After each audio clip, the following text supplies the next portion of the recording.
Hello race fans, welcome to our latest installation of Tough Guys in IndyCar racing, or open wheel racing. Today's subject, you'd have to be my age, probably over 60 to even have heard of Bill Cheesbourg. He was a journeyman, born in 1927 in Tucson, Arizona, soapbox derby winner when he was 13 years old. Didn't come to Indianapolis Motor Speedway until he was 30. He was a rookie when he was 30, which was not unusual. Cars didn't trust young kids back then. So Cheesbourg shows up in 1957 as a rookie, practicing fast enough to make the race. He gets a call to go back to his home in Tucson, where his 2-year-old son dies of a bad reaction to penicillin. So he has to bury his boy, come back to the speedway. He gets back on the second weekend of qualifying. They're running fast enough to make the race. So he goes out. It's about a 35-mile-an-hour wind. It looks like it's going to rain. He goes ahead and takes his qualifying run. Track clears off. He gets bumped. So he's sitting in his garage, back in his street clothes, thinking about the future, thinking about quitting racing. And Clint Bronner and Jimmy Bryan run in and said, "Get your suit on, we got you a ride." So he runs out to the track, jumps in a strange car, makes 2 laps, goes 144 miles an hour, which turned out to be one of the fastest speeds of the day, puts the thing in the show, and that was his first start at Indy. Now, Cheesbourg only made 31 starts in his whole career, 6 of them were in Indianapolis. So in '58, he comes back and drives the Novi for Andy Granatelli. And Cheesbourg always had a cigar in his mouth, like Jimmy Bryan, his hero. So Granatelli made him sign his contract. He couldn't smoke a cigar in the garage around Andy. So he always smoked it when he was in the car. It was always blowing smoke in Andy's face, and they had a little disagreement about that. But in '58, of course, we had the first lap pileup that claimed Pat O'Connor. Cheesbourg was caught up in it, and it bent the sway bar in the Novi. Now think about that big old Novi. The sway bar's bent, but he stays out there and runs all day.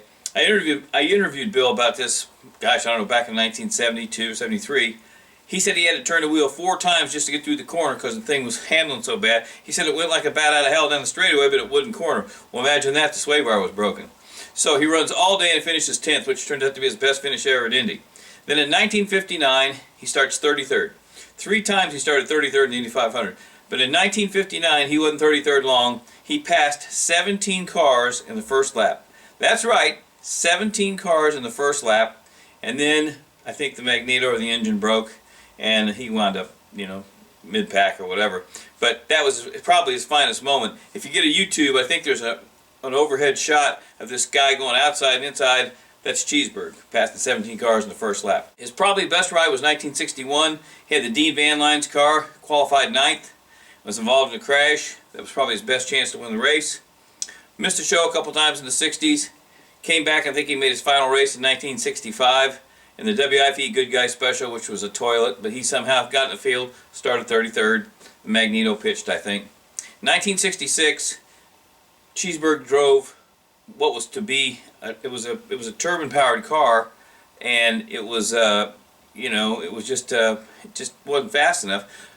And I think it was Jack Adams' turbine. So he got out of that and jumped in the twin-engine Porsche, the first time a Porsche had ever been in Indianapolis. And it was the heaviest car on the track, and he was like 10 miles an hour slow down the straightaway, so he didn't make it. So that was the end of Bill Cheesbourg's IndyCar career. 6 starts, best finish at 10th. Worst injury he ever got was in a sprint car at Salem. Went out of the ballpark, flipped 15 times. The crash didn't hurt him, but it gave him a tetanus shot in the hospital, and that damn near killed him. He said, "No more hospitals for me." So the great thing about Cheesbourg was, and I remember talking to him in the early 70s about this, he went back and started racing stock cars and jalopies again back in Arizona, where he grew up. That's what he grew up driving, and he was still winning races in a stock car when he was 73 years old, which is pretty damn cool when you think about it. But Cheesbourg kind of embodied what Indy was about in the 50s and 60s. Jump in any car. If you were brave enough and fast enough, you could put it in the show. And he was a great big guy, 6'2", Popeye forearms, just a hell of a nice guy. And just one of those guys that kind of faded into time, and people don't really remember Bill Cheesbourg, but if you watched him race, the guy was a good race driver. He just never had the best. He had the best equipment maybe one time in 1961 with Clint Bronner. That was the only time he really had a good car at Indy, and he qualified 9th. So he's one of those guys you always think about, well, what if he would have been in a better car? Well, what if? He probably could have won the race. But I don't think it ever bothered him. I just know in the early 70s, the only time I really got to interview him, he just said he was thrilled that a guy that won the Soapbox Derby in Tucson, Arizona, ever even got to the Indianapolis Motor Speedway. So Bill Cheesbourg was our subject today. Hope you enjoyed it. Keep watching and reading RACER.com. Thanks a lot.